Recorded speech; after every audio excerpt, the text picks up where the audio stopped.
Hello and welcome, dear viewers, to another episode of Chatting Spice. Yes, do not change your television, monitor, whatever it is you're watching this fine episode on. It is indeed me, and yes, I am this handsome. But nevertheless, I am Jan Solo 19. Welcome to another episode. I'm also joined by some equally handsome gentlemen surrounded here tonight. So let me introduce them to you. We have, of course, one of the original Spice Lords in the Ginger Ninja, one of the most electrifying battlers of the season, SharkyKing, and we have a relatively new face to Chatting Spice and Chatting in general in the fabulously bearded Blitzelf. Welcome, gentlemen. Thank you very much for coming along. Nice one for having us, lad. You okay? Yeah, thanks for having me, man. You know, I always forget that I need to take breaths when I'm talking about stuff. Guardian. Viewers will maybe have seen me on a slightly more meta-focused discussion earlier in this in the chatting series. So I gave my thoughts. But what are you guys feeling about Guardian in your initial looks? Maybe you've done some practice. How are you looking at it at the moment? Spice is nice. Yeah, the spice is nice, but I think a lot of people have alluded to feeling that it could be quite RPS. I think a lot of people feel like they have to pick a fire, a water, and a grass. I'm hoping I don't have to. I'm going to try and steer away from that, but I think it's actually quite a difficult meta, to be honest. I think I preferred Brawler. Like, everyone complained about Brawler. I thought that was fucking awesome. I'm looking at this one and I'm pulling the air out, so... I was one of the people who complained about the Brawler, and I then got exactly what I wanted to place it, and really enjoyed that. I think this is very different to both of them, and I'm not quite sure how it's going to sit in the middle. But I think what you said about having to have like a grass and water and fire, it's a weird one, because you can have anything in the middle of those if you don't actually need to build a team around those three. But a lot of people have been doing that already with, obviously, goal guys coming, I think. With the other ones. Probably on a single black bit. Yeah, I struggled with Brawler myself. I didn't like it. Glacial, again, I agree with Jake. There was a big breath of fresh air compared to Brawler. But this month, it does seem like we're going to see a lot of stuff that we wouldn't usually see. Like, as Jay said, the spice is nice, and I think it could be more exciting than a lot of metas in that respect. I've already looked into bringing Aloma Mola and Surf Etched, and I think it's the first time I've ever got to use either of those two. Aloma was not both sick. I mean, I was going to try Surf Etched and Brawl. I can't remember. I used like 6 different teams. But I remember practicing against Ian, and he shielded my Brave Bird, and I was fuming because everyone was running Night Flash and Leaf Blade, and I was like, gonna hit the Brave Bird on his Cofagrigus. No, shielded, was fuming. But I think Alola is awesome. Like, Love Cup's coming up as well. There's an absolute tank. But yeah, Gorgeist. Obviously, you spoke about that in the last one, didn't you? So that made me go and build one immediately. I didn't even know what size it was. I just was like, I've got one. That'll do. Well, viewers, if you've missed the first episode, do check it out, because we talk a little bit about the differences in sizes. But yeah, I'll reiterate what I said there. Gorgeist is sick. Build one. Use it. Great. No, I have to agree with everyone there. What you've all said. Like, it's a really interesting looking meta. And there definitely is the chance that, knowing the Silph community at large, that it could become RPS, because we love doing that, apparently. It's interesting to kind of note that there's a lot of revolving around that kind of water, fire, grass core, which, if you're familiar with the main series anyway, shape or form, of course, you know, it maps onto the starters and things like that, but that's quite a common kind of trio of in terms of team building from there as well, and they tend to cover each other quite well. And we've seen it here, for example, in some of the earlier Ultra League team comps from way back in the day, you know, the triple starter, Venusaur, Charizard, and Swampert. Yeah, so, you know, it's a common one that comes up every now and time again. So I'm hoping that this is the case, that people kind of, you know, move away from those kind of RPS type picks.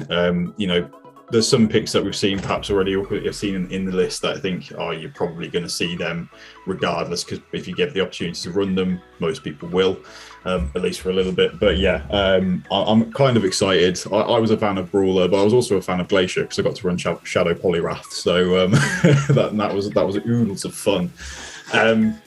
So we'll wait and see, I suppose. It's I'm also having a tough time trying to kind of put something together that I'm happy with. There's a few elements that I like, but nothing that I'm kind of like, this is the one just yet. But you know, time. Just 2 Shield Dragonite. That's what you need to do. Well, unfortunately, that may well be the thing that we should not speak into existence. Don't do it. Please don't. Steelix. Steelix. Steelix all day long. Right, so before we get into the meat and veg of it all, and the last episode of Chatting Spice that we did, I wanted to kind of put forward the spice credentials of everyone that was on, by saying what they felt that their spiciest moment was in Silph. And rather than try and going back and do the same thing, I thought it would be quite a fun thing this time for each of us to kind of look at one of the other guests' Silph history and pick out what they felt was their favourite spice moment from their particular Silph history. I feel that this was a more difficult task for some people just because of the sheer level of spice, shall we say. Not looking at anyone in particular. Yes, I think it's a fun activity. So I'll kick us off in this case. And I was tasked, I say tasked, I actually chose this for myself. We're looking at Blitzelf's history. So not as extensive as perhaps some others. And actually took a deep dive back into, I think season 2, looking all the way back. And I'm not going to lie, although I was familiar with Silph metas before I started competing, I'm not entirely sure what would have been considered spice, so I picked out what looks like a pretty spicy fun team, or what many would probably consider spicy now. So I went all the way back to Ferocious Cup. I saw that you had a line which involved Minun, which I thought was fantastic. I was like, that was amazing. Big fan. But I mean, any team that rocks Minun with Bibarel, which is amazing, but also Shelgon, a massive fan of that. One of the, I think probably one of the premier dragon types from back in the day until everything's opened. Definitely. So yeah, I think that was probably some of my favourite, definitely one of my favourite teams for what I got to look at. And there's, maybe the spiceometer's kind of moved with everything that's gone, but I thought that was a wicked team. What do you remember? It didn't do very well, but it was fun. It was a fun team. I mean, the barrel was OP for Ferocious. That was a must-have. That was everyone sort of went, the barrel? What the? You can use it. It's not just a meme. And but Menon, I love that. Was it like something like is that the one that's got grass knot? I always forget between Plusle and Min. Yeah, that one's got grass knot. It didn't have grass knot during Ferocious though. It only got it a couple of months later. So you had. Was it like Swift or something? Well, just like Swift and Discharge, is it, or something like that? Yeah, I think it's Swift, Discharge, and Thunderbolt. Yeah. Wow. That's right.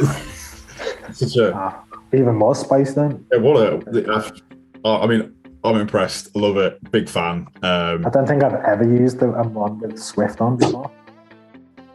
No, I haven't since then, funnily enough. Yeah. Take from that what you will. Yeah. So use grass knot. Yeah. So who'd like to go next? I'll go next. Okay. I got tasked with picking your spicy Yan. And I just put Yan's spice is nice. You've got a spice score of 47 out of 100, which is decent. And you've not really got much of a Silph record because you've been in it for a couple of seasons, really. So I went back into season 3 and had a look, and I've got a couple of honourable mentions. So Prismatic Cup, which I enjoyed, but it's because I could use a certain Pokemon. And you used Zangoose quite a lot, which I think is sick. I love Zangoose. I've chatted shit about it before. think it's awesome. It's shit, but it's awesome. It's one of them. But the fact that you used that and made that work, I thought that deserved a mention. Along with fast forwarding into this season, Glacial, you made a Shadow Omastar wear, which I tried and failed. So well done for that. But another one that I experienced an arse whooping first hand off you was in Luna Cup in gym. And oh no. yeah, I mean, not only did you bring Gengar in your 6, which was an interesting pick because you thought, well, you got Zweilous, everyone's got a bloody Mandibuzz. It's like no one's going to use Ghost types, definitely not Gengar if it's squishy. You paired it with Chandelure as well. And then to top it off, fucking Pawniard. And you went positive, as well as kicking my fucking ass. I mean, everyone did, to be fair. Like, I dropped out because I just couldn't win to save life. But I literally looked at that line and my jaw dropped because I was like, my guy, he fucking smashed it. So Pawniard, Gengar, and Chandelure in a team of 6 in Luna Cup is ridiculous. So well done for that, lad. Thank you very much. I'm now actually blushing. I mean, so what do you remember about other than kicking my ass with your Pawniard, Gengar, and Chandelure? In like, I'm sure you did that. You used that in one line where you went Pawniard, safe swap, Gengar, and then finished me off with your Chandelure. But other than kicking my butt, any fond memories? Yeah, Pawniard as a safe swap was remarkable in that meta. Just as a so it wasn't even like a proper XL one. It was actually like a lucky 96, I think it was. So it needed a little bit of XL, but it actually performed basically the same. But it was amazing that actually, other than fighters or fighting type moves, it could actually take a few hits. And those iron heads really, really hurt. And obviously loads of people don't really know what it's going to do. Like the Fury Cutters do like kind of like get you ahead so very quickly. And then if you got a Night Slash boost, that thing actually just like hit like a truck. And it was just like hilarious for me, to be honest. Just like, I think I had one opponent message me, was like, what the fuck was that? Which was amazing. But yeah, it kind of had that two type factor in terms of like the first game that I'd use it, no one would have a clue what it would do. So I kind of got a lot through that way. And then once everyone learnt what it would do, then they'd kind of start defending against it. And then all of a sudden I'd have shields for Chandelure, which then kind of like wreaked havoc. And I believe used it in one of the Gym Breakers tournaments and managed to confirm that it was able to counter a Lowland Graveler by landing the energy ball, which was a great feeling. But yeah, no, the Gengar was bold even for me, but in that combination, but managed to catch a lot of Mandibuzz off guard because I ran it with Sludge Bomb. Yeah, my Mandibuzz, I was like, what? Why? How is this beating my fucking Mandibuzz? Like, what's going on? I was like, well, this isn't supposed to happen. Oh shit! Yeah, I did it against you. Didn't sorry. Yeah. I was like, this is not happening. It's not supposed to happen. This defies all logic. I don't know what to do. I was like, oh. Sorry about that. All right, no, I was made up. Like it was. I was like, wow, Gengar is a Mandibuzz contact. You know, sometimes we just you've got to test it out. You come up with in the lab, and you just got to take it out on the field. So, and if anything, this is hopefully going to convince the viewers that maybe we actually know what we're talking about, even though some a bit silly. I had Haunter in in the cup, and Haunter is just I love that so much. Yeah. A lot of people kind of like this is a classic of the chatting shits that we do. Like I really like Haunter whenever you can use it as well. And I think a lot of people just kind of forgot about it once Gengar turned up because it got a little bit of extra bulk by comparison, which is weird to think in many regards. Gengar being bulky, but still got a major soft spot for Haunter. Still wrecks havoc a lot of the time. Especially if I did actually run into someone using a legacy one with I think Dark Pulse on it. Yeah, it was amazing. I don't think I've ever seen that. Oh, what? I was just going to say I don't think I've ever seen anyone run Dark Pulse on Haunter in PvP. I don't even know if I knew it could learn that. So I mean, you shouldn't. Yeah, I don't. It's not Legacy anymore, is it? Or is it? I think it's still. I think it's like the only thing that is Legacy still on it now. Because they get this other Shadow Ball back, didn't they? All right, okay. I might have TM mine off. Oh. Because I had a Haunter traded to me years ago by a German guy that stopped playing. And I was like, hey. And then I think I accidentally like TM'd it off without thinking. Just like, yeah, this is it. So if that's Legacy, then that's shit. Definitely not worth the Elite TM just to get it back for the sake of having it either. That's the Yeah, it's just nice. It's just nice to have it. Isn't it? Yeah. It's like I've got is it a water gun Kingdra? I think that's Legacy. Oh yeah. Like, I've got one of them. Like just like I was going to use that. I think Forest back in the day, but I didn't because I was like, this is a stupid idea. Even with all the Blaziken running around, I was like, no.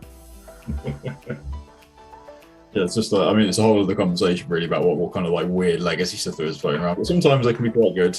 But again, if you have a Dark Pulse Haunter lying around, good for you. But also, just keep it in the box. It's fine. Keep it lying around. Just keep it there. Use it in Ultra League. Anyway, who would like to go next of our two remaining guests? Yeah, I can go next. So I had to look through the SharkyKing's Silph history. I didn't look back very far until I found a pick that I really liked, to be honest. I was going to give an honourable mention to the Haunter that we've already mentioned, because making that work in that cup was tough, so fair play to that.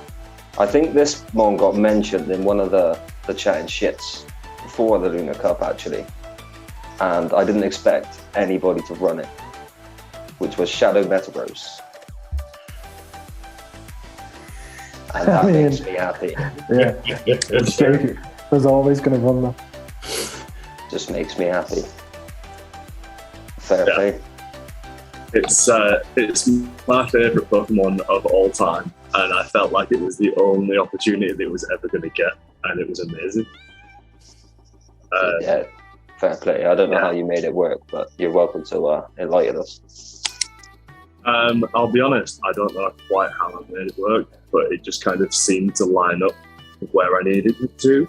I think I had it paired up against Articuno at one point, and you could just farm it down. My proudest moment from Glacier Cup was farming down a Whiscash with Shadow Metagross. That was something. With resisted bullet punches. Really delicious. Yeah. I remember having that discussion with Corden, who suggested it. I think that at the end of the episode we came up with that actually maybe it's a good idea to run double Shadow, one Metagross and one Metang. The Metang, yeah, I remember. I tried it and it didn't work. One of those ones that on paper it looked absolutely monstrous, but then, like you say, it kind of like didn't quite work the way that you wanted it to. But yes, I remember seeing it paired brilliantly with Fracture though. Like the two of them had almost perfect coverage for each other. I believe that was another chatting shit pick. Yeah, that's a spicy ass combo. Yeah. I like that. That's what we're here for. That's what we exactly. We love it. The Shadow Metagross, that sort of like took off because it even crept into our factions where we had Rigel Starlight in our faction. You were like, if you win with Shadow Metagross, I'll give you 50 quid. Like in factions, and it was like, what are you doing? What's going on? I was like, yeah, if you can make that work, I'll give you 50 quid. I was like, and then he finally does.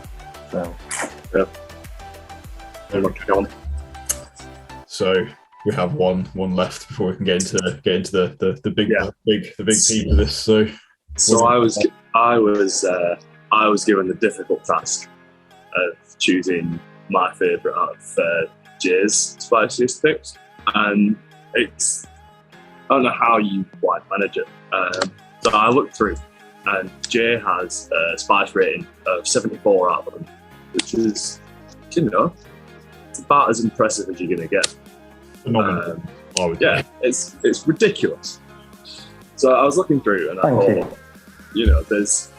there is one pick. There is only one thing that I can specify that is the pick for Jay, and it's Crawdon. and I think Thank you. I've used it in every cup this season so far, Jay. I've looked through, and you've used it in Glacier, you've used it in Brawler, but you only did one Lunatic, so I don't know if you used it in any practice or anything, or if it was even eligible. But it's Crawdon, isn't it?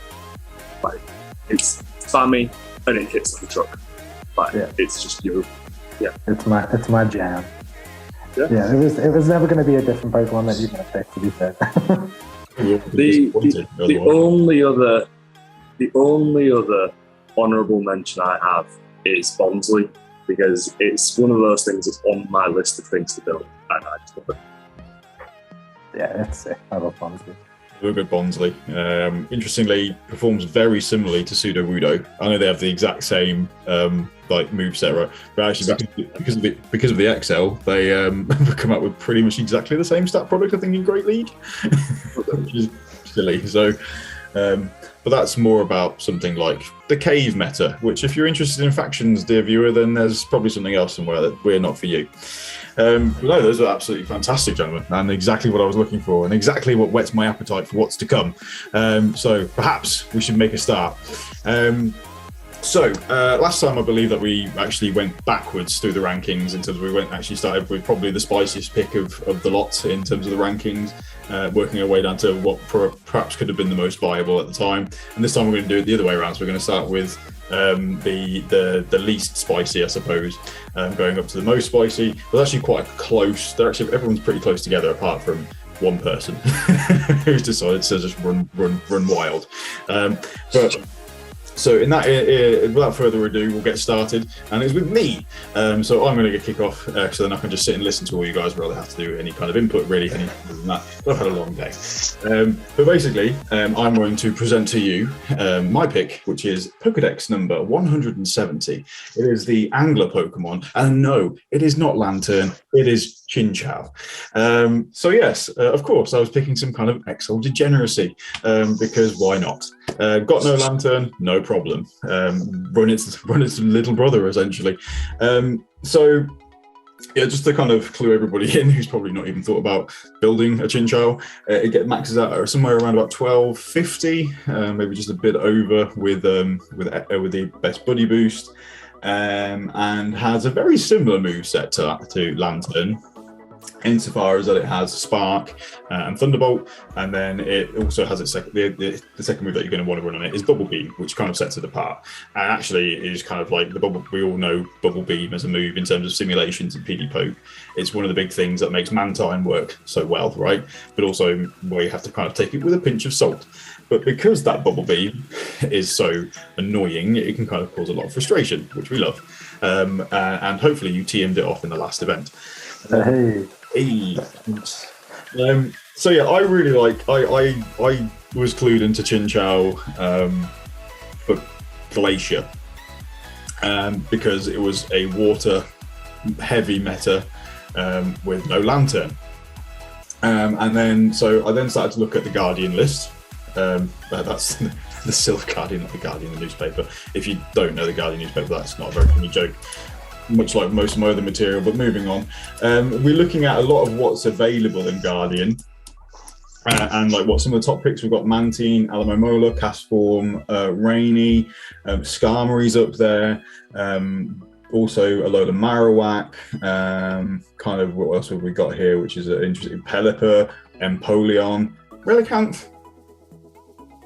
But also things like Talonflame is kind of kicking around. It can be a big problem.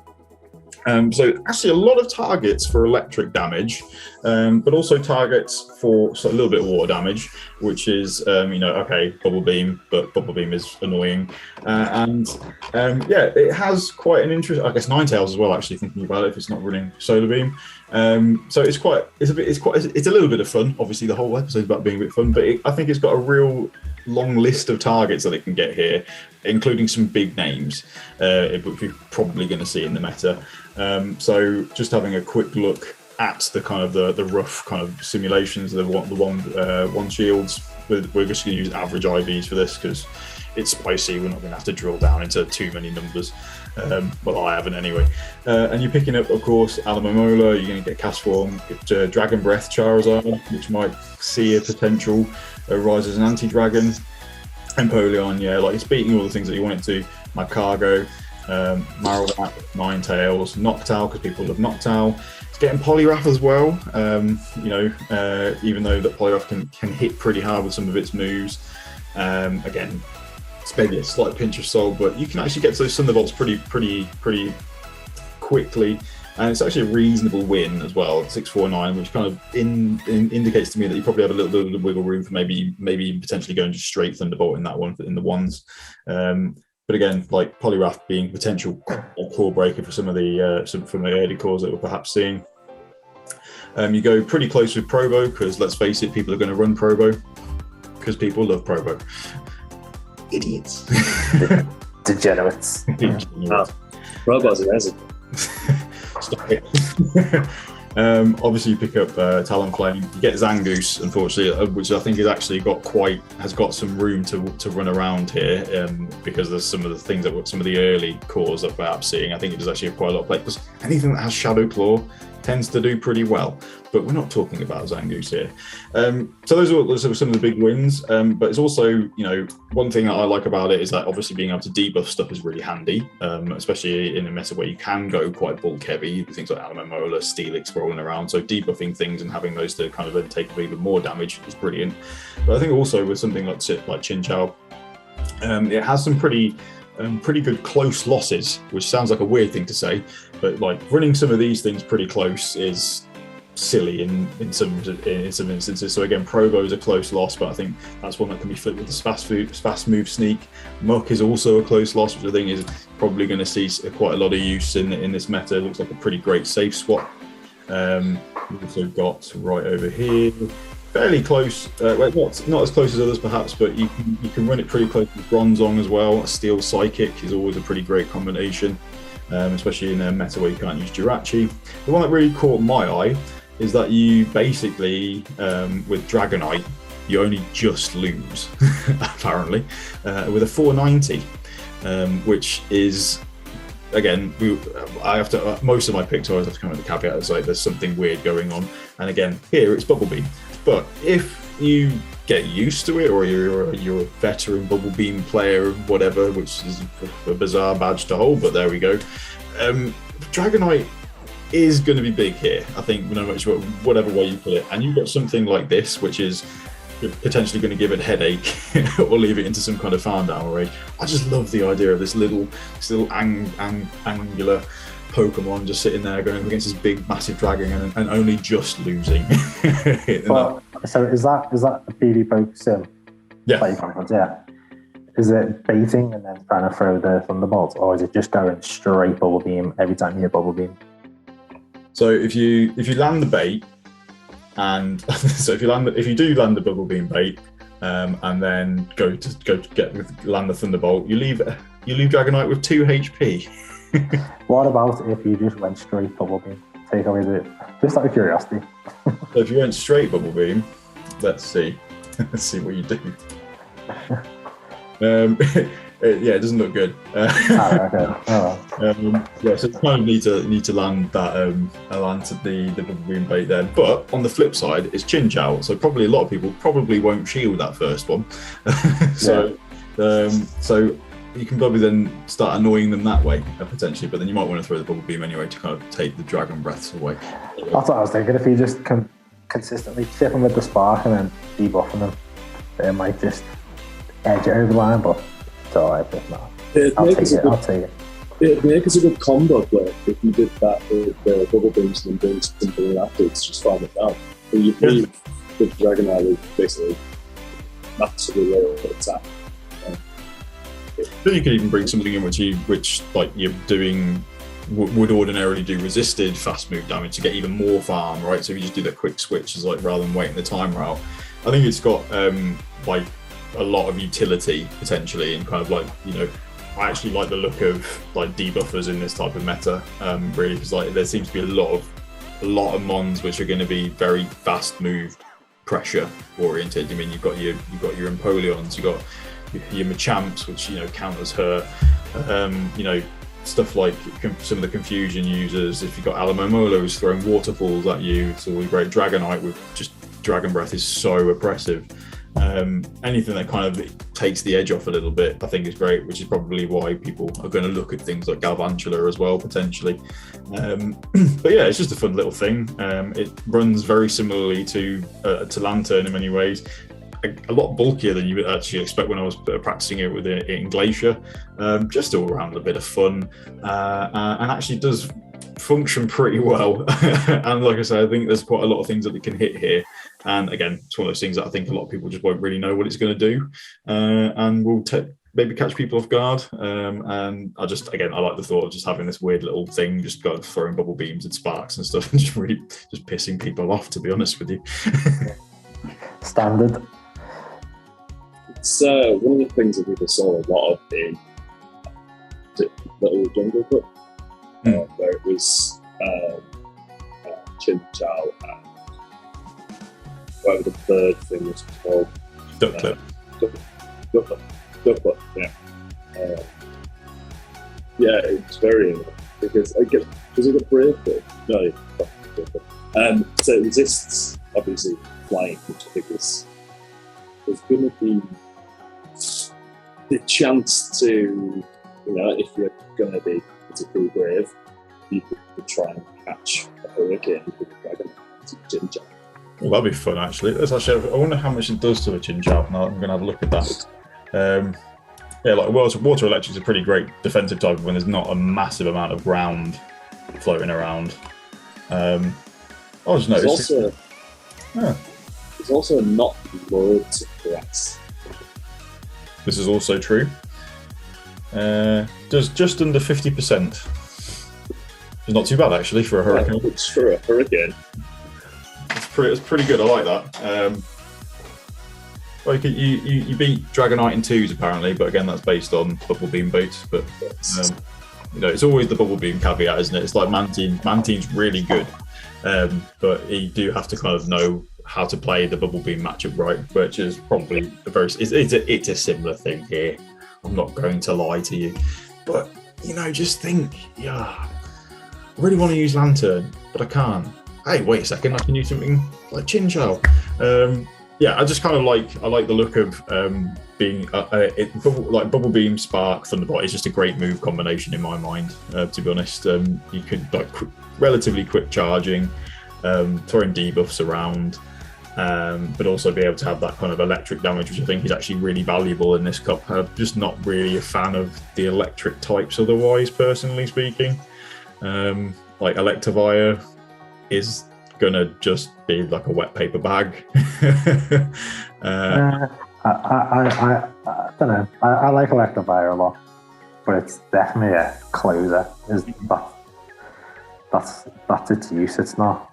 There's no point in giving it shields because you're just gonna waste your shields on it.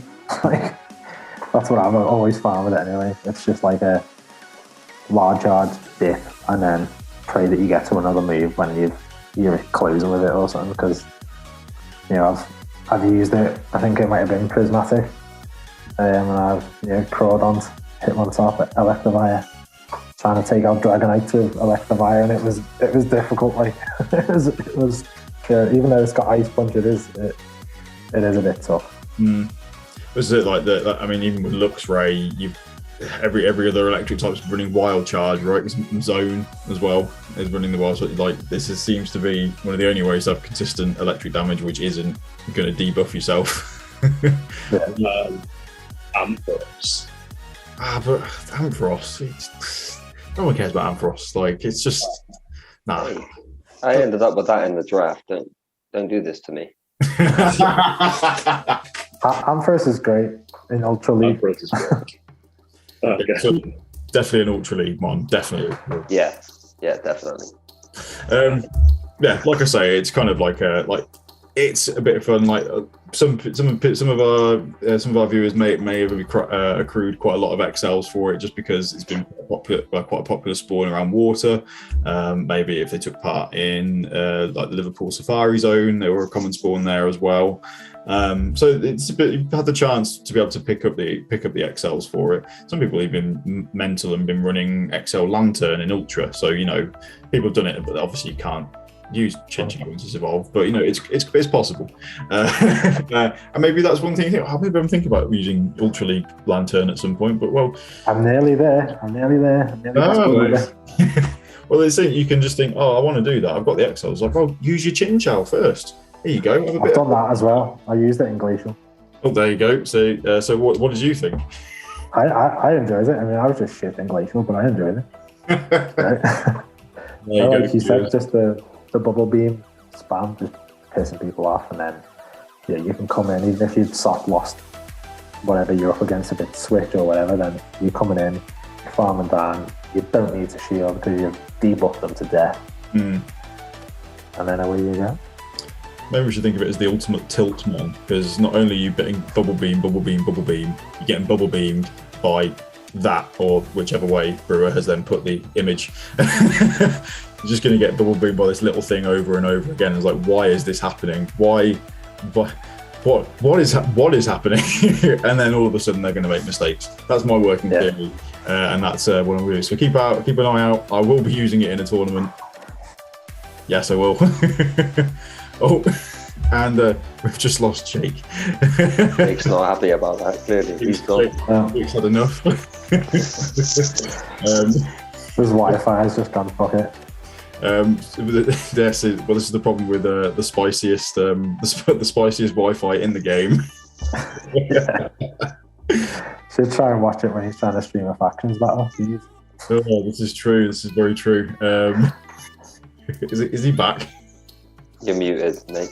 Muted, mate. This is a result of this week's electrocution. Apparently, just the electrics don't like me anymore. This is true. Shocking. Oh dear, yes. Send well wishes, viewers. So when I said the most electrifying battle of the current season, literally. It's fine. So we're just posing an editing challenge to dear Matthew. Is what we're doing. He doesn't edit. Have you not seen the last one? He just goes, that'll do. It's done. It's fine. Yeah. So this is the madness that I'm presenting. Does anyone have any other questions? I mean, I'm sold. I love Chinchou. I'm sold on it. I will be running it at some point.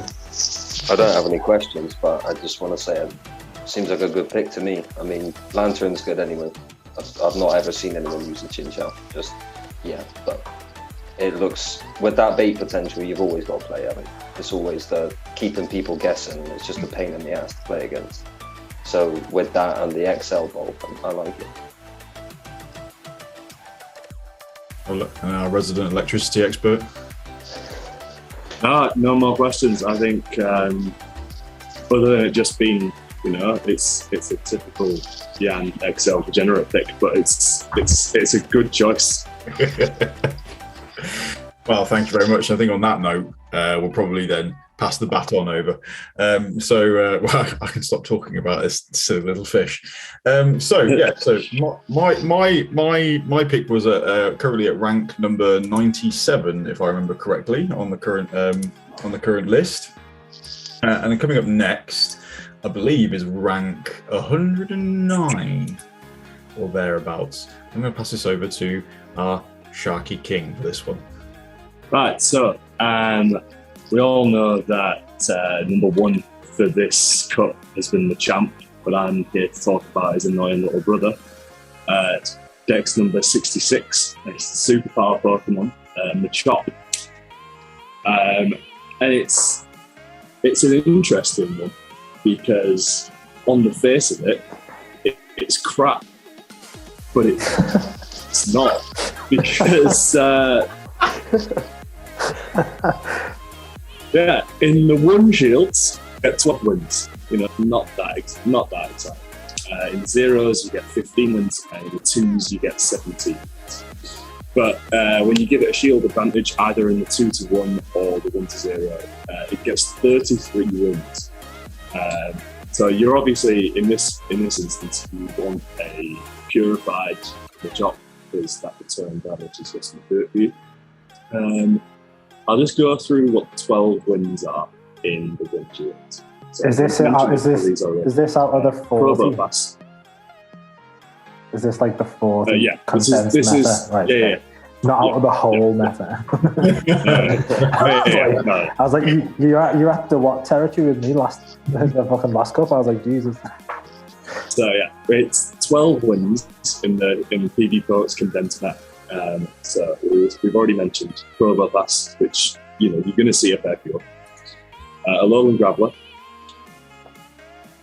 Another one that's going to come up a lot is Vigoroth, Empoleon, Magnezone, Zangoose. One that's going to be on, I'd say, at least every other, if not every third team. Steelix, Electivire, Sirfetch'd, Poliwrath, Ferrothorn, and Gliscor. So, of all that 12 list, only 2 of them require the bait. Poliwrath and Gliscor only need the Cross-Drop bait and the land return. The rest of them, all, you don't need bait. You just pick. And a couple of things that aren't in the condensed meta that I ever looked through. Sudowoodo, Bonsley, and Shiftry. I think Shiftry is going under the radar. So yeah. And then on the other side of it, there's going to be some things that you lose against, and you're going to lose pretty badly. Alolan Marowak is obviously the worst thing possible because any ghost just stop left. So Alolan Marowak is now Alolan Marowak, Gorgeist, Dusclops. Unfortunately, Kanto Nook is a loss. Dragonite as well as a loss. Alolan Raichu, Galvantula, and unfortunately, despite the fact that I really do not rate it, you lose to Donphan because Body Slam is broken. Yeah. Hit me with your arguments of why I should not run the top. You're just going to see nothing but encouragement from me, to be fair. What's it max out at? Do you need the Hundo? I don't. Yeah, you need the Hundo. So it's like a level 50 Hundo. I'll find out the exact max CP. You were just calling Jan an XL degenerate. Just checking that as well. No, yeah. I play Master League. Who do you think's the XL degenerate here? level 50 Togekiss. Yeah, I mean, I was looking at Machop. I haven't even looked at Machop, so I mean, I've got one that I can build, so I'm gonna have to look into it. I do like me Machop, so. It maxes at 1445 at level 50, which isn't that bad. No, that's alright. 1462 for the 51. Yeah. Yeah, so yeah. When did you get HP? Jeez. So you're dropping any, like, I was gonna say ghost coverage because you lose your rock slide if you went Machamp. But like, I guess if you're stuck in against ghost, that's you're pretty much fucked anyway. Yeah, because that's not where you want it to be. So I guess the return option. Does it beat Machop and Machamp or? No, it doesn't. No. They're not as bad as you think. They're quite close. It's just that they both got that little bit too high attack, so they'll win the CFDs and stuff like that. What's it got? Has it got Karate Chop or is it? It's Karate Chop, Cross Chop, and Return. So obviously Karate Chop, it deals less damage but gains energy quicker. So you'll get to subsequent moves that little bit faster. And it means that the return comes pretty quickly as well. Cool. As I said, the only things that you need to bait against is the Poliwrath and the Gliscor. The Gliscor, unfortunately, if it's running wing attack and they get a boost, you've lost. But if they are running Fury Cutter, I think it's Fury Cutter, then you win, even if they get the boost. Do they just go straight Night Slash there as well, or do they have to land an Earthquake? But they don't even need to go for a throw. Fair enough. Wing attacks, just chop away. Yeah, it's too strong, I presume. So I have a question. Go on. Why? It's not why actually. I don't really care why. What discernible differences are there then between Machop and Machop? So I just had a quick look at the stats page, and they have essentially the same wins and losses in the top 5, and all of the battle ratings are pretty much exactly the same as well, which is actually quite impressive in many ways. Yeah. Considering the little ones, it's still up there. I'll be honest with you, I don't really know why you would choose the Machop over the Machop if you were just going to do it. I think I have a Maybe theory. you just want to try it out. I was personally told. Go on. My theory actually is maybe you actually want to save an elite charge TM. Because if you run Machop, you have to run Cross Chop, and Cross Chop is legacy. That's why I did it. Yeah, there you go. This was my plan all along. Perfect reasoning. No post. There you go. If you're low on elite TMs and you've got an abundance of Stardust and XL Machop candies, then this is the one. Especially if you need a simple answer to Provo Pass and Steelix and Vigoroth, and you don't want to run your own Vigoroth. Definitely. Double counter strats, but one of them's an XL Machop. I mean, double fighters. If there is an option to run double fighter, you should always run double fighter. Yep. I just love the idea of having a Machamp and a Machop on the same 6. It's just amazing. That's when you go for all 3 of them. That's when you need the full family coverage. Yeah.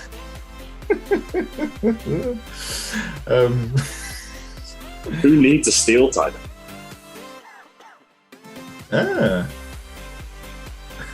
Sorry, I'm just. I mean, no one will be bringing steel type against GSM. That's true. Yeah, exactly. Bench pressure. Yeah, they'll see this. They'll see this and they'll be like, "Oh, can't bring a single steel type." Triple dragon, triple fighter. Insane. Absolute perfect coverage. I mean, yeah. I'm sold. Tom, what do you think? I mean, it's different, isn't it? we like it. Different is what we go for. Yeah, I mean, I'm all for it. I'm all for different. I'm all for spending a bit of XLs if you got online around just because you can. And I think the selling point actually over Machop is the Elite TM save.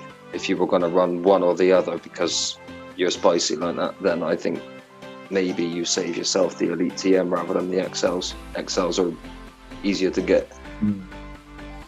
I suppose that's also a really good point in terms of the accessibility of those resources, because I think there's been enough time with Machop around. We had obviously the community day last year. It came back for the December one. We also had an event recently where it was a common spawn. Is that right? If I remember correctly. Yeah. Nowadays. And we've had the trade boost. Exactly. So there's a good chance actually you've probably been massing those XLs because level 50 Machamp is pretty good anyway for Master League stuff if you're involved in factions, or just generally it's quite a fun pick. So, again, same thing that I talk about with Chinchou. Maybe it's probably more likely with Machop here, but I'm getting ready to build my Hundo Machamp for level 50. And it's like, well, hey, you could use it in Guardian first. Why not, right? Yeah. So I think actually it's quite I love a good pick like that. I like that it runs very similarly to its bigger brothers in essence. And I've actually seen one in action. I believe when Jay was on a GBL stream. It was I Heart Gingers. It was. I think it was I Heart Gingers. Ran Geodude, Machop, and Smoochum. That was it. Yeah, all level 50 XL. Fucking mad bastard. It was absurd, and I think he won one battle. I'm impressed. It was ridiculous. But no, what I really like. Would you genuinely be considering a double counter line or double fighter line in this case? Yeah. If you're going to run Machop, I would definitely pair it with a better fighter. I don't necessarily think a better fighter, but I think the old ABB line, where you can bring something in to have a fighter in the back to clean up once their fire until it's gone. Like if you had Machop and Vigoroth in the same line, then you can have them bring out that answer for Vigoroth, and then you can have Machop in the back to just do whatever you need to with. And if, as I say, if it's upper shield, that 12 wind goes up to 33, just because you don't need to bait, or like if you're in the one to debate, you can just go for that return and do whatever you need to do. Yeah, so if you run it with like a Talonflame, for example, you can lead Talonflame, break bait, take a shield, Vigoroth comes in, gets ahead on energy, starts spamming out the body slams, it's going to take another shield, and then you've got Machop in the back with a shield left. Yep. I think we have to remember, like, the turn is actually a pretty good move, like in terms of like. I remember way back when it was technically considered a bait move, and then obviously they changed it. I mean, I have had conversations with Hawkeye over this as well, and we both wish it was still a bait move, to be honest. Because it made like Pokemon like Finesse, like it made them so viable, and now they're just shit again. See, I like return being a nuke because that means I can use Wobbuffet, so because I'll be doomed otherwise. Fair enough. But no, it's even for the energy cost, it's still actually a really good kind of neutral coverage move, isn't it really? And so actually coming from something from a Machop, which is not going to have the attack of Machoke or Machamp, it's still going to really hurt. And like say 33 out of the condensed meta with that shield advantage is actually ridiculous. So yeah, I was very surprised at how well it seemed to perform without needing to bait. So I was pretty happy with that. So I suppose that's the other thing that surprised me as well. It seems almost very like plug in and play, and you don't actually think a great deal, do you? Yeah, it does what it does. It's one of those things where you just use fighting move and win. Perhaps in a complicated meta like this is exactly what we need. I don't have to think about anything. I just need to get it in there and just keep hitting return. No, I like that. I'm a big fan. Of course, I'm a big fan. Why wouldn't I be? Has anybody got any closing thoughts, statements, challenges? Nope, not from me. I like it when it all comes together, everyone agrees. Okay then, well, thank you very much for presenting Machop, and I look forward very much to seeing how, well, I hope it turns into one of your lines in the future, or better. Turning it into one of the rules. Yeah, we'll see. We'll see. Oh, we will. Basically, so anyway, so that's Machop. We've had Chinchou and Machop. So we're moving on to our next pick, which I'm actually pretty excited by. Not that I'm not excited by any of the other picks, of course, but this is one that I've been thinking about for a little while myself. This is one that's currently ranked at 132 on the PvP Poke rankings, and it's a delightful new face. Tom Blitzelf, would you like to take the reins on this one, please? Absolutely, yeah. So we've got. Again, this is another one similar to the Machop that we just had, that kind of plug in and play. It's not got any trickery about it. It's Pokédex entry number 662. It's older brother you'll be very familiar with. I'm talking about Fletchinder XL. So obviously we all know Talonflame, we see it all the time. Unfortunately, the only difference here is that Fletchinder does not have Brave Bird, which is obviously a big downgrade. I'm here to sell you on one, and I'm giving you the worst point at the start, but it can only get better. So I got a few stats. So in the zeros, it wins 39.5% against the closed meta. So I did it against the closed meta rather than everything. which I didn't think was that bad. In the ones, it drops a matchup. I didn't actually look at which matchup it drops. It goes down to 37.2, and in the twos, you go up to 46.5. I did have the stats for a shield up, but I don't because I lost the page. But they do go up. It does get better. It's a mon that you run with Flame Charge and Ember, so the strategy with it, I suppose, is just pressure. A lot of the matchups that get close, you do have to two-shield it. It's one of those situations, I guess, whether you really want to two-shield your Fletchinder. But it might work. It's situational. A lot of the wins it picks up are standard stuff. You'd expect it to be Ferrothorn, Chesnaught, all the grass types. It beats Magnezone. It beats Surfetched, Donphan, Steelix. It beats Electivire, but it's only in the twos. What's its other moves? Sorry, other than Flame Charge. So you have Ember, Flame Charge, and Aerial Ace. It doesn't really have a particularly good choice. I don't think you're going to use Aerial Ace very often at all. It's just going to end up being straight Flame Charge in a lot of the matchups I've looked at. Surprisingly, it beats Galvantula in both shield matchups, though, which I thought was interesting because obviously the fast move pressure from the Galv is huge. Yeah, but I mean, Ember's quite oppressive as well. That's true, and with the flame charges, that's obviously why it ramps up. But I was surprised it won in the ones, to be honest. Yeah, that's pretty crazy, actually. I would have thought that it would have been out pressured, but yeah, when I ran it, I thought it would get hammered, but I was quite surprised. It beats Vig in both shield scenarios. No shields, it loses. The matchup that surprised me on the close ones, I think it was a score of 487. It loses to Gliscor by 3 HP in the twos, which considering it's Gliscor's going to resist it. Yeah, it's just one extra Ember. Yeah. Which I did not expect it to win. It beats Primate, which again, it's one of those. Primate hits hard. It's not got too much that can hurt it, but it's not a particularly great mon. Beats it in the twos and the ones.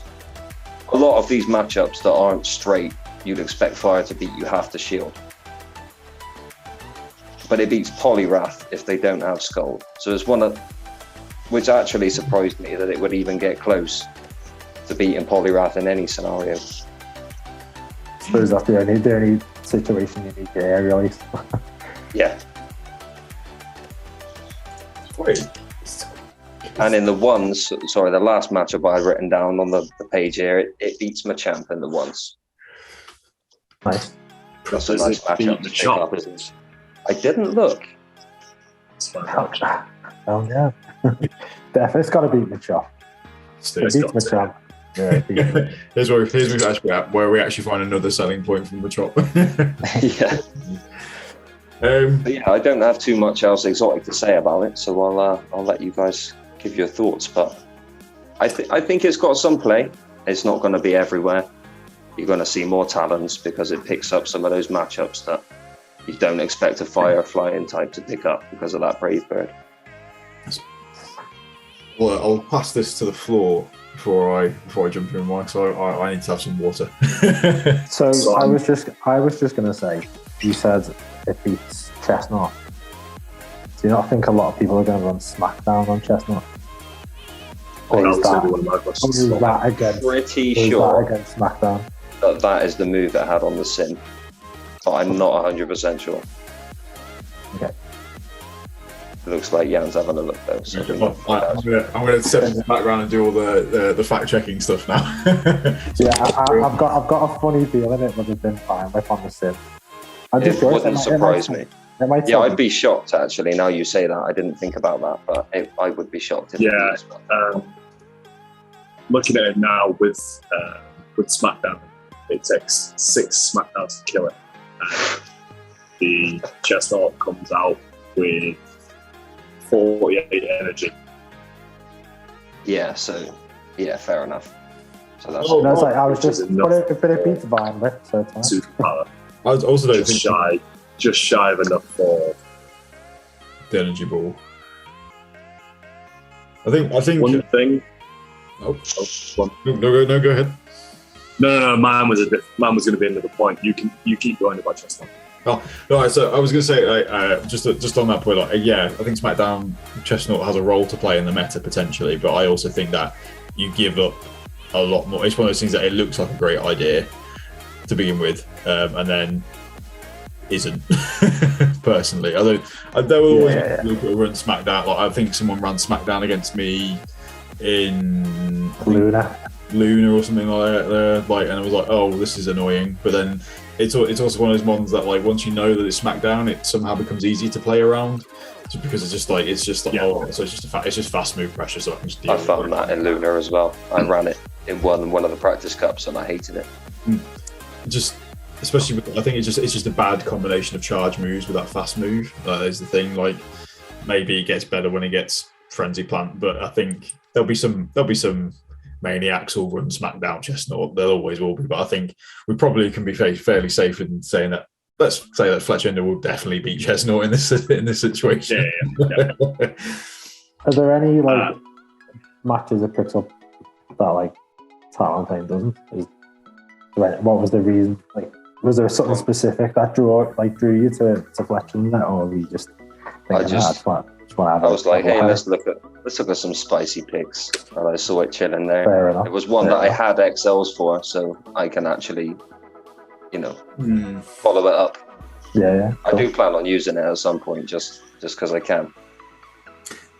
Well, I suppose it's one of those picks that's very similar to like what we ended up seeing to like Venture at the end of the season last season, and like what became like the Continentals meta and stuff like that. It's always good to actually have the ability to build some of these ones. Like we looked at like Servine suddenly rose to popularity, Alolan Grimer, for instance. So I think there's always a meta that could come around where I definitely see it having use to it. Like there's always a time when you've got like a lower evolution version of something like Talonflame's like, oh, we could run both of them and do similar things, like Machop and Machamp, for example. But for my taste, Incinerate's great on Talonflame, right? But it's also bloody slow as a 5-turn fast move. Ember is really underrated. We mentioned that it's actually got impressive damage output. But like for a 2-turn move, which puts out the damage that it does, and then you combine it with Flame Charge, which is relatively cheap actually. You can start doing some real damage there, like I think. And I've just put Talonflame and Fletchinder next to each other on PvP, and they're like Fletchinder compared to the average Talonflame has one more attack point, only has about 10 less defense overall, but it has 11 more HP. So they're very, very similar, really. And one of the big things about Talonflame really is the fact that it gets that massive Brave Bird closer. And I think that's probably the biggest thing that differentiates the two in my mind. But they're going to, because of Incinerate and Ember, you're going to be doing different things with them anyway. So I really like Fletchinder, and I've been thinking about building one for a while. And I think there's something to be said about sneaking big fast moves in with like Incinerate is really annoying. But sometimes you just need to get those faster moves in. It's like the choice between Dragon Tail and Dragon Breath and Dragonite. Like the ability to sneak those one turn. I mean, obviously Dragon Breath is 1 turn, but the difference between the two being 2 turns again is like sometimes you just need to be able to sneak that faster move in or get a couple more in compared to another move or something like that. So that's where I see the utility of Fletchinder. It's not necessarily about the breadth of wins that it's going to get. It's about the quality of the ones that it does. And what you can then do with it compared to its other counterpart. I'm going to shut up now.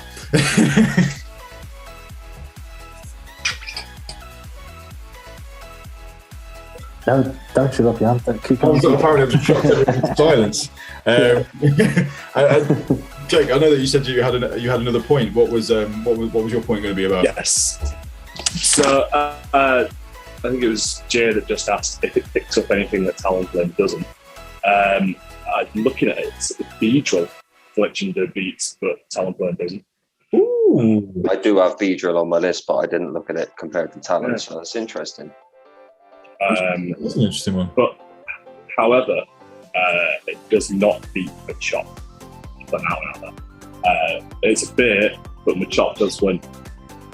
Oh! Yeah. Damn. Figuring out the XL method, ladies and gentlemen. So it loses to both the first 2 picks that we've had tonight.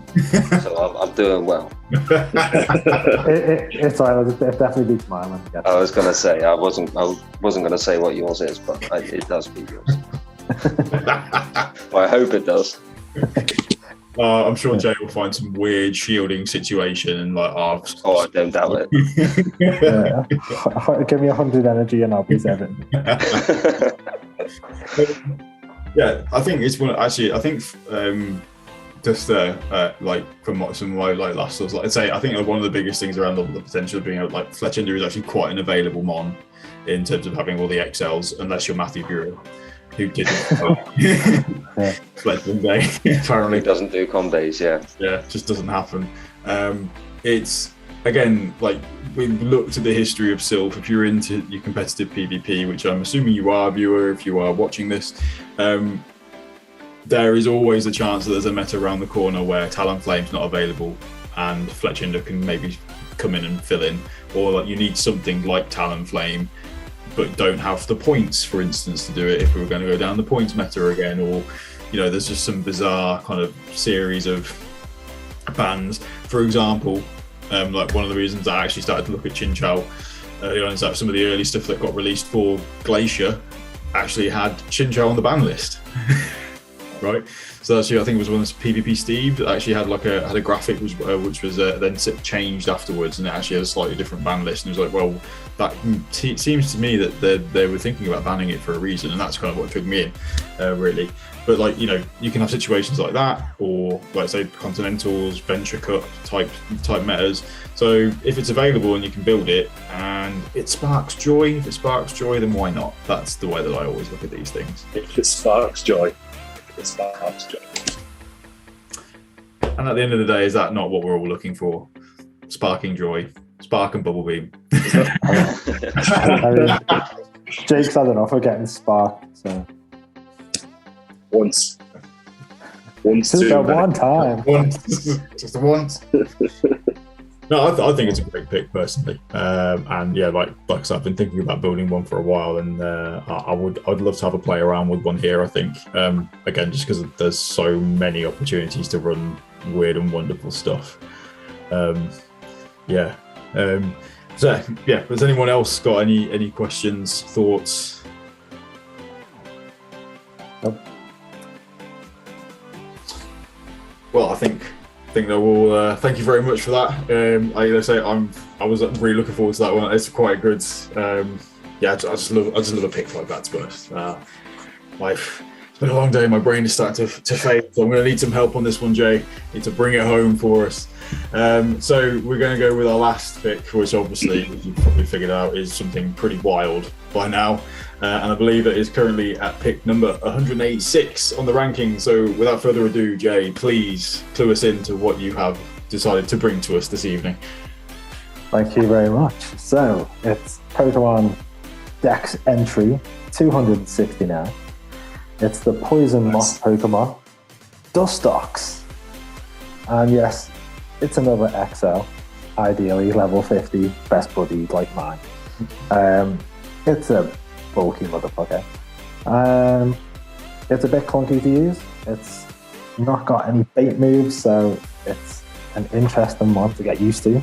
But I always try and make things work. I've used it quite a lot, and I think when I first mentioned it to Jan that I was picking it, he was just like, predictable, and then it was like, oh wait, I've never spoken about it before. It's always been freaking Crawdon. Like, I've never ever spoken about it because it pairs up so well with Crawdon. Crawdon isn't available, unfortunately. So, Confusion is the fast move of choice. Struggle Bug is just shocking, so just stay away from that. Sludge Bomb and Bug Buzz, definitely the move set to go with, not Silver Wind, because again, that's another shocker of a move. So you're quite restricted to what you can use. The Bug Poison typing is semi-decent typing, I think. And against the meta, I've gone for the whole fucking shebang. I've not gone condensed because the figures would be shite. So I'm just going for every Pokemon in factor, right? So I'll get through the shit bit first, which is the 2s, the 1s, and the 0s, right? All evens, basically. It's shit. So the 2s, it's 31%. Right? 1s is 46, and the 0s is also 46. I'm rounding that up or down, whichever, like point whatever. I can't be bothered doing that. Give it a shield advantage, right? So 1 shield to 0, 82% for this moth. 82% win rate, which is fucking sick. That's against everything, right? That's insane. Yeah, 2 versus 1 is a 75% win rate. So, like, if you've got something, leave it in the back. If you've got something that you can full shield with in the front, like, and as you switch, save a shield for it. It's GG's. Like, you're laughing. As long as it's not, like, throwing rocks at you or fire, you pretty much should be okay. Got quite a few resistances like grass fight and fairy, which you're not going to see. Poison and bug, but yeah, weaknesses: fire, flying, rock, and psychic. And the issue with its moveset is you can't hit steel for shit. So like Steelix, for example, which was probably going to be around, it doesn't want to see a Steelix, but it does what you want it to do. So like pretty much fighters, it'll just melt all the fighters. Melts like pretty much all the poisons. There's a couple of like picks that are different. So Glade with confusion. The confusion chunks. So you lose the Glade matchup just because of the confusion chunking. But if this is just in the 1s. So I think in the 0s, or if you've got a shield advantage, you're okay. Galarian Farfetch, which no one's going to run if they land a Brave Bird, and then any of the firefighters where it's like they've got the fire damages as their fast move, so like Pignite, Monferno, and Combustion. You're not going to see them, so pretty irrelevant. But even they're really close. But it beats like all the pseudo fighters as well, so like your Donphan, Big, Sudowoodo, Bonsley. So even though the fact that they're throwing rocks at you, you can actually deal with them. Beats Gorgeist. It's super close to the Super Gorgeist. So if you sneak a confusion, you win that, but you lose that. It's like 4-9-2. So it's debatable. You beat Galv, you beat Rainy, Castform, and Malamar. Some of the losses, mainly Steels again. Steels and Fire are just a pain in the ass for it. So like Bronzong and Steelix just completely wall. Like Bronzong will just straight farm you down and not have to shield anything and just not care. Steelix is probably the same. It take a while, but it's basically the same. It does beat Lucario, which is a steel though. So there's a one positive. Because obviously Bro's going to be upset. Well, that's why I thought I'd stick it in there. Yeah, I'll stick it in there just because. You've got Ferrothorn and Escav as well that it can beat. But yeah, if you've got flying, fire in it, and then you're pretty much going to be screwed. But yeah, it's just its bulk is the main thing, like that I've found helps it. Like I'm using it across all the metas and like beating like things like Quagsire. It might have relied on sneaking a confusion in here and there, but like tanking the Stone Edge, you land a Bug Buzz, you get the defense drop, and your confusion start chunking even more. So I definitely think it's got play, but you want a shield. If you can give yourself a shield advantage, then you sound. So like maybe pairing it with like a Dragonite, for example, if you can take shield, Rainy Castform, or like an Alola Mola, or even a Chinchou has got quite good coverage, like synergy for it, to help protect it against like the rocks and the fire. So I mean, the Dragonite doesn't protect against the rock, but I'm talking more like the elements, like the fires. So yeah, I think I can take it away. I think people should invest in it, and they can make it work. It's just getting used to it. I think everyone's going to have a fighter because everyone loves fighting. Like counter users, karate chop users, whatever. A lot of people have been discussing using Toxicroak because they're like, oh, I want a fighter that can beat other fighters. Even completely melts Toxicroak.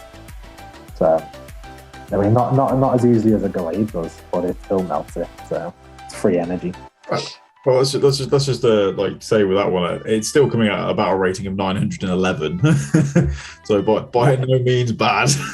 Oh no, yeah. Oh, that's because it's like bug poison, so it completely resists all the fighting. It resists the mud.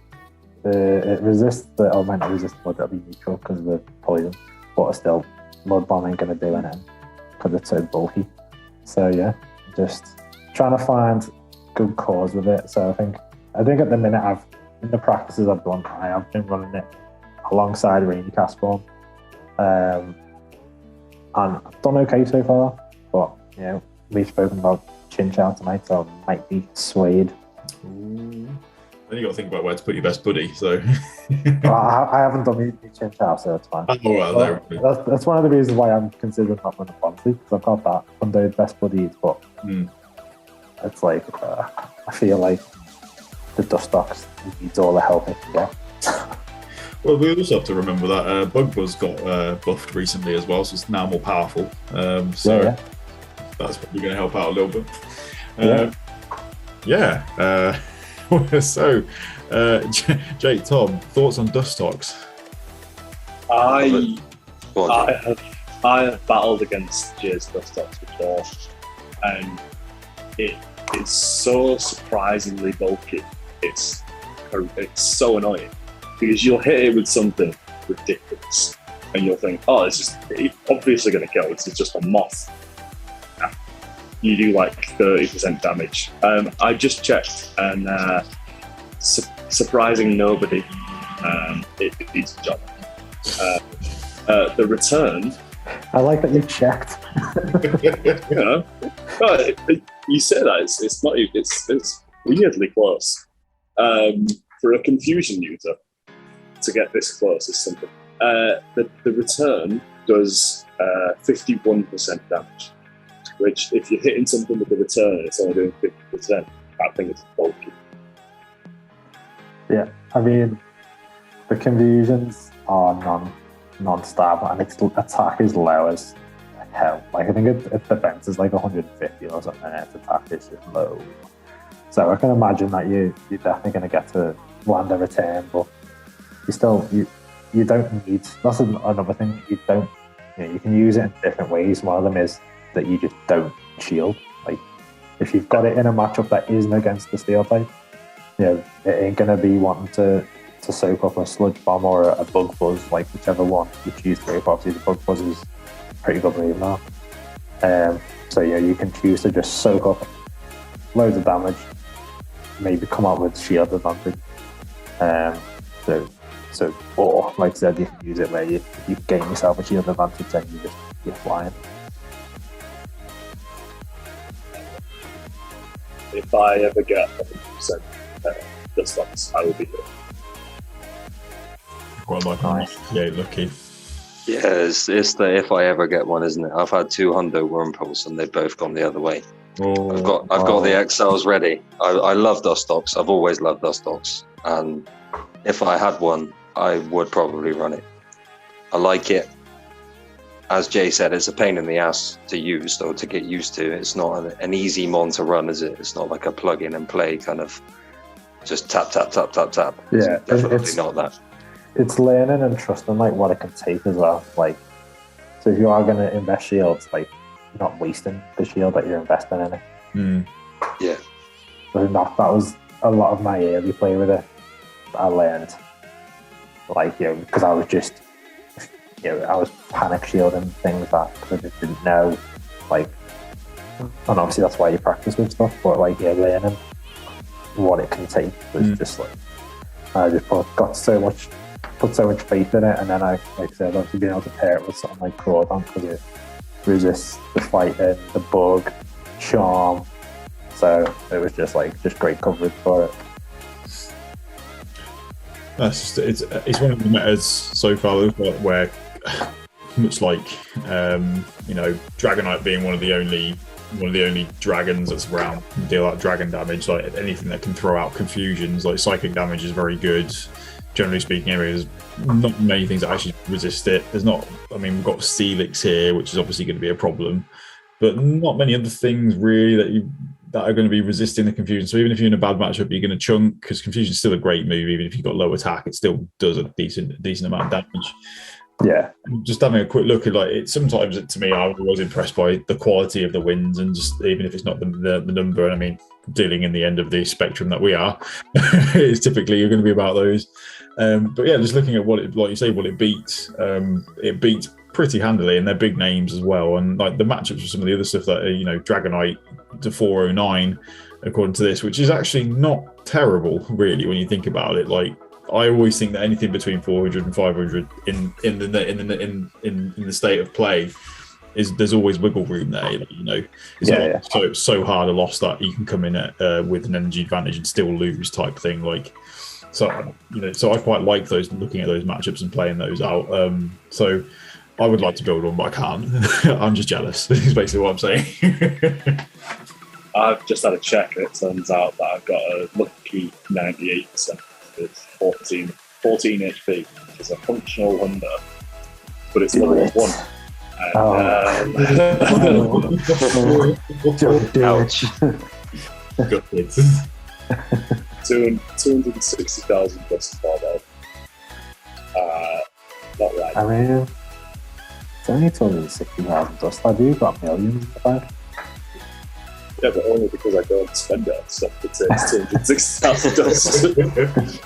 So it's a valuable resource for an ML. Exactly. I've got Zacians to build. Oh. Yeah, Zacian. Jesus. Chatting Master League. Yeah. I think the other one I was thinking of pairing with. Sure that nobody wants to listen to.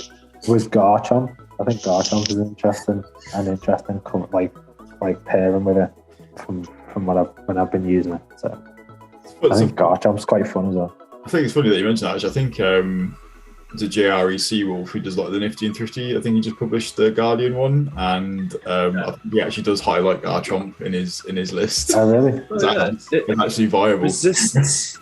Yeah. Oh yeah. I've got it. Garchomp would cover Dustox's weaknesses, wouldn't it? Like you resist fire, you resist rock. Yeah. The only thing it doesn't resist is the psychic. So. Yeah.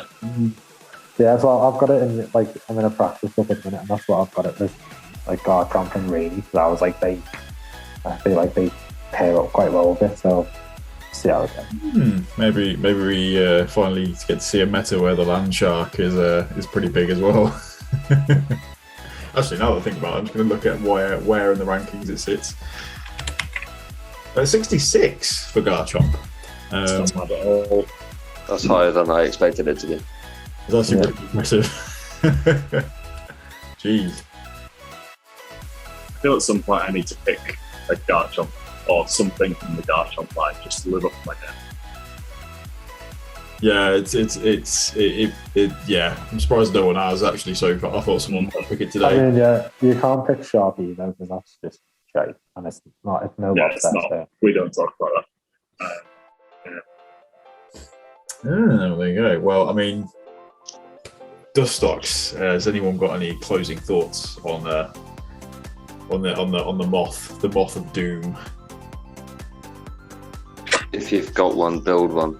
Because if you haven't got one like me and you want one, it'll make you sad. So just build it if you've got it. It'll spark joy. It really will. And that's what we're here for. Exactly. No, I mean, I give my full-hearted recommendations for all the picks this evening that you should definitely build them if you have the resources, because even if you only use them once, it will be sparks joy. It'll be fun, definitely fun. It'll be fun. It'll be worth it, and then you'll thank yourself later when they actually just randomly become actual meta. Like a new Alolan Grimer. But anyway, so yeah, my one last stipulation, of course, is for this thing in the long tradition that is chatting spice, is that if you present it here, I will be checking on your tournament progress, because I'm expecting this to appear in at least one of your tournaments. So I will be checking back, and I will be reporting back on in a future episode if I'm asked to come back, potentially. But I can confirm that everyone in the last episode did use their picks in tournament play, and I think it went pretty well for everyone. I'd like to see how guests do for the future. So I wish you all the best of luck for those. Does anyone have any closing thoughts on Guardian, just generally speaking? We've talked a lot about some really fun picks, and I think I'm convinced that a lot of them, all of them, in fact, are viable in one way or another. But just generally speaking, what are your final thoughts? Like after tonight, after what you may have seen in other episodes, have your feelings changed? I know I already asked at the start of the episode what your initial thoughts were. Maybe it's more of a better question to think how you feel you're going to do, or if you feel like this is going to be one that we're going to look back on and think, oh, this was a great meta, or we're actually going to it's going to be one of those we'll look back on and think, I wish I never saw it. Because I'll be openly admit, let's take Brawler for example. If you asked me at the start of Brawler, which many people did, I said I hated it, and actually at the end of it I thought it was a brilliant meta. So I completely changed it there. So I don't know, it's always hard to tell. I'm rambling a little bit. I'm going to turn it over to you guys for some kind of answer to whatever you can pick out from that nonsense. I'd just say have fun first and focus on winning later. Like, even if you don't win, as long as you're having fun, don't make it RPS for yourself. Don't fall in the trap. Pick something that you've never used before, just to have fun. That's my part and word is. Unless you're desperate to reach the higher echelons of the leaderboards, then obviously you do you. But I think first and foremost you should just focus on having fun. I'm gonna share that sentiment. It's not all about how you fare on the leaderboards. If you're having fun with something ridiculous, and it's all well and good having fun with something ridiculous, but it's winning with something ridiculous that makes it all the better. Even if it's just I one think win. if you have something fun, yeah, just one. Even if it's 1 out of 3, that's good enough. Yeah, I'll just echo the sentiment that the guys have just said there. I've been guilty in the past, and this season and past seasons, of getting sucked into the hole of trying to be all meta and everyone's running this and I've got to run these cores or I won't win a game. But it's not like that at all, is it? Jay's got and all of you guys have flexed these picks in different tournaments where no one would expect you to pick that. They probably look and laugh when they see it on the sheet and think, oh, that's going to do shit to me. And then you get destroyed by it. And the person using it has had the best fun they've ever had in their life, laughing at your expense. So have some fun, pick some crazy shit. I mean, could we ask for a better statement than that? To be honest, that's pick crazy shit, have fun. One of the sentiments, I of course share all these sentiments, and props to one last bit of advice that I was ever given was like, be afraid of the opponent who's having fun, because they're more dangerous than anyone. And more often than not, it's been true. That's true. But there's no one easier to beat than someone than someone on tilt, is there? So exactly, that's a true statement. So that, dear viewers, is perhaps the best way to close. So I'd like to thank all of my guests today for coming to talk to me about the game that is Repetitive Strain, of course, Pokemon Go. I'm going to do the thing that Matthew Brewer never does with his videos. At least I've never noticed him doing with his videos recently. But I'm going to say, if you like this content, put a comment down below, like, comment, subscribe, tell us your favorite moments, tell us, what would you pick? I don't know, just do all that usual stuff that's YouTube, because we love to see it. We love to know that you're having fun with us as well. But let's call it there. Thank you, gentlemen, for joining me this evening. It's been an absolute pleasure. It's been great speaking with you. Great fun. Thanks for having us. Excellent analyses, and I look forward to seeing how you do and speaking to you all very, very soon. So take care, everyone. Have fun, spark joy, and be dangerous in Pokemon. Peace.